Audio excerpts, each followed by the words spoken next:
Are your hands tied really?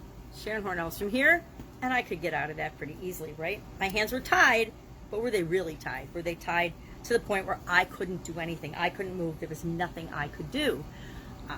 Our idiom for Supersize Your Business today, Sharon Horne-Ellstrom here, documenting my journey as I transition from the brick and mortar world, corporate world of business, to the online world, and a little bit of back and forth. But today, our idiom for Supersize Your Business was hands are tied. And I got to thinking about it this morning. I looked up the origin, which is pretty interesting. It actually comes back from the 17th century. In 1642, I guess he was a clergyman named Thomas Fuller. He wrote in a document called the Holy State that when God intends a nation shall be beaten, he ties their hands behind them. I don't know about you, but with COVID and all the craziness that's been going on politically and everything else in America, sometimes you gotta wonder if we don't feel like our hands are tied. But the truth is, our hands are never really tied, right? There's always possibilities. And I compare this particular idiom to the idiom, I can't. There's no such thing as can't. My dad taught me as a little girl, and my sisters as well, that there's no such thing as can't. You might not want to do something, you won't do it, you shouldn't do it, you don't feel like doing it, you resist it, but can you not do it? I mean, there's very few things, and of course we all have physical limitations and mental limitations, but for the most part, if you want to learn, be, or do, or have anything, it is absolutely possible for you. Nobody can stop you from creating it in your life but you. And I don't know if people really believe that or not. Sometimes I don't even believe it, but it's absolutely true, and I've proven it in my life over and over and over again. With some of the things that I've done and some of the things that I've wanted, that people tell me, oh, you're just absolutely crazy, that's never going to happen. And then at a time shorter than anybody, including me, believe possible, voila, that thing happens. So, of course, that works both in good and bad ways. Sometimes bad things happen faster than we could imagine possible. And it usually, and I would say always, I'm going to go out on a limb here and say always, is because of our thinking. And it might not be our conscious thinking that causes and creates those things to happen in our life, but it is our thinking, our beliefs, our thoughts, our feelings on a subconscious level. And like so much of our life, it is controlled on a subconscious level. Most of what we do, most of what we think, most of what we say, most of what we feel is automatic. That means it's coming from our subconscious, which is part of us, and we're responsible for it. But we're not consciously aware that it's going on. And until we take control of that and tap into it and say, maybe I should pay attention, and I should direct my thoughts, and I should think about things the way I want them to be instead of the way they are or they have been in the past. I think it's almost worse to think of things the way they were in the past, and that drags us down more than thinking and being honest with the way things are right now in our lives, in every area and aspect of our life. Definitely have not had enough coffee yet today. So, hands are tied. Are your hands really tied? Are your hands tied, honestly, really, with respect to any area or aspect of your life? I think about, comfy here, I think about my relationships in my life, in my marriage, because I'm divorced, so obviously my marriage didn't work out the way I had planned. And I think about that, and I realize that a lot of times I felt like my hands were tied, like I was controlled, like I had to do things, or I should do things to be a good wife and to be a good mother. And come to find out that, number one, those things didn't work for me. They didn't make me feel good, and I wasn't happy in the situation.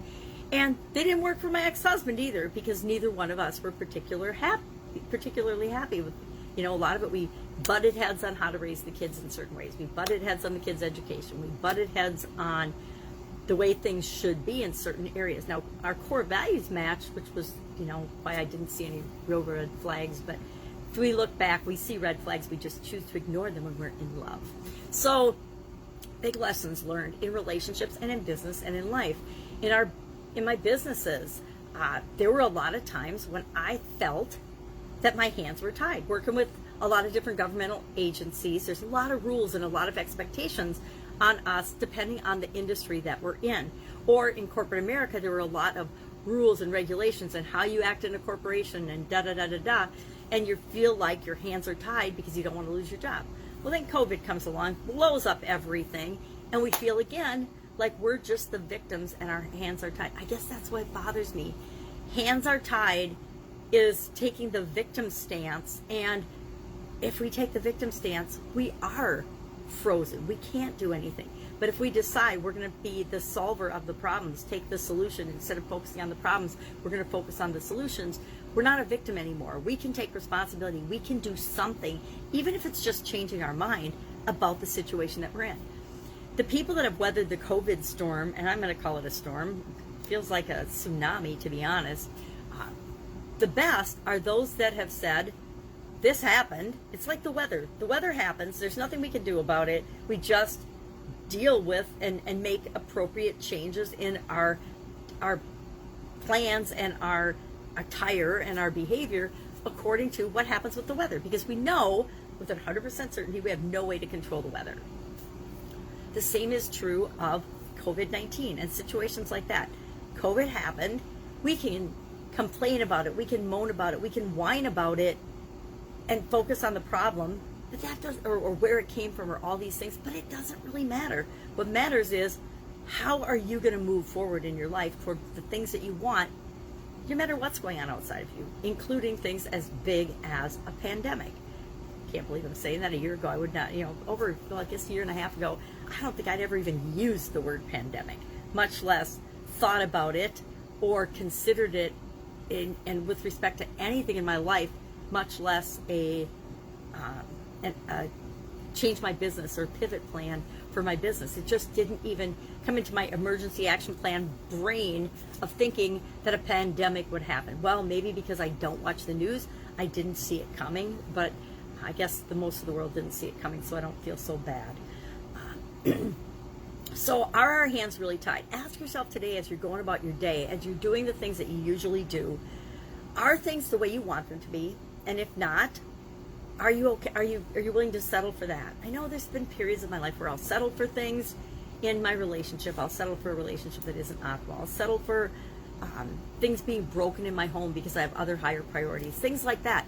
But was I just choosing to settle consciously, or was I telling myself the story that, oh, there's nothing I can do about it, I don't know how to fix this, and so therefore my hands are tied and I just have to deal with the broken sink or the broken doorknob or the broken handle or the broken screen or whatever it is?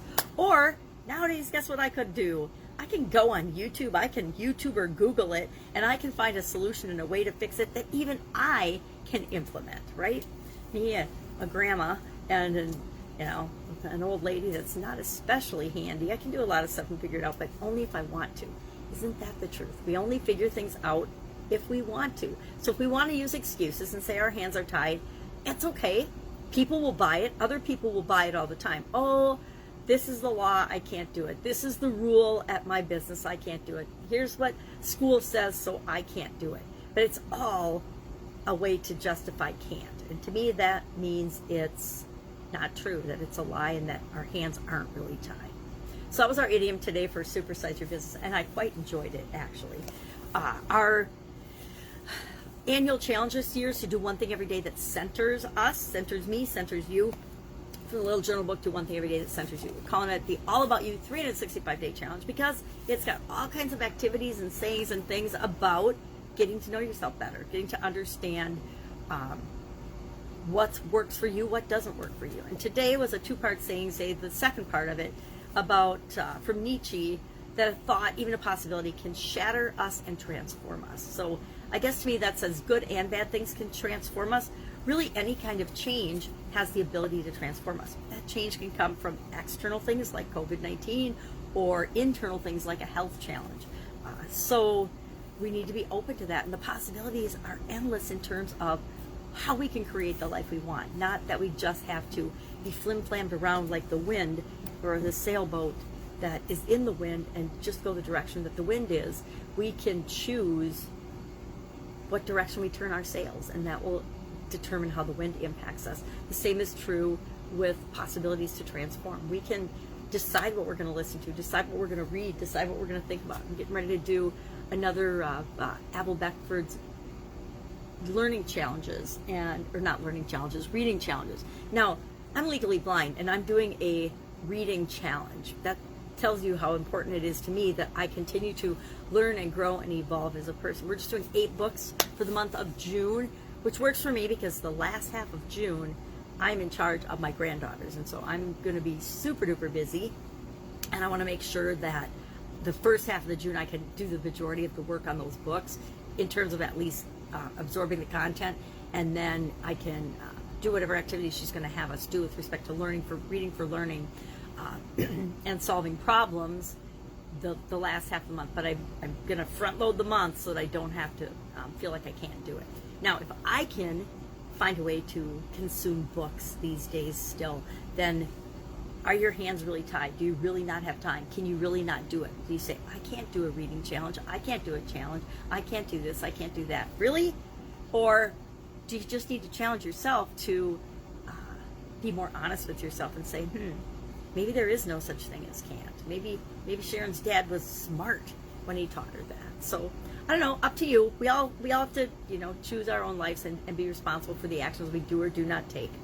But that's what I'm working on. So I do have that reading challenge coming up, and I'm cheating a little bit and starting early. I don't know what's the date today, the 28th. So I am starting a little early, but it is because I need a little more time, and I have to get my technology in order so that I can consume the content of those books. All right. Any questions? If you don't know what to do next, if you're stuck, if you feel like your hands are tied in a situation, hit me up in a direct message or in the comments below, and we'll together find out and figure out what is your next step. I'm not going to charge anybody to do this. I'm offering this while I have the time and energy to do it. Won't make the offer forever because I'm getting busier and busier, but I want to get back, and that's a quick and easy way I can get back. I'm not going to give you a year of coaching. I'm just going to help you figure out what your next step is, how to untie your hands, or how to see that your hands have never really been tied at all, and that maybe you, like me, are tying my own hands so that I don't have to face tough decisions or tough choices in life. Because sometimes we tie ourselves up. We tell ourselves we don't know the answer, or we don't know what to do, or we're stuck because we know the thing we need to do, and it's going to cause a lot of change in us and in our life and in the people around us. And we're afraid. Whenever I feel like I can't do something, or I don't want to do something, or I'm procrastinating, it's always, if I boil it down to I'm afraid of something. Now, I don't like to think that I'm a scaredy cat or I'm afraid of anything. I mean, I dropped dead and I survived that, so what else is there to be afraid of? But we all have fears, and they're not seated in our conscious mind, our intellect. They're seated in our feelings, our emotions, and our subconscious mind. And they might have been with us for decades or for our whole life, and we have really no idea where they came from. They could have come from one small incident as a child that we have no conscious recollection of, but they've been driving and impacting us our entire life. So we don't have to go looking for them. We don't have to dig. We don't have to figure out, but we can look at what's going on in our life right now, the results we're getting, and if they're not what we want, we need to set a different direction, and we need to focus on what we want, the solutions that will get us there, and the next thing that we want to do, or that we can possibly do, to move us in that direction. We don't have to go from 0 to 100 miles per hour in 6.5 seconds. We just want to get 100 miles from where we are. We just have to take that first step. One step gets us closer to that 100 mile away point, right?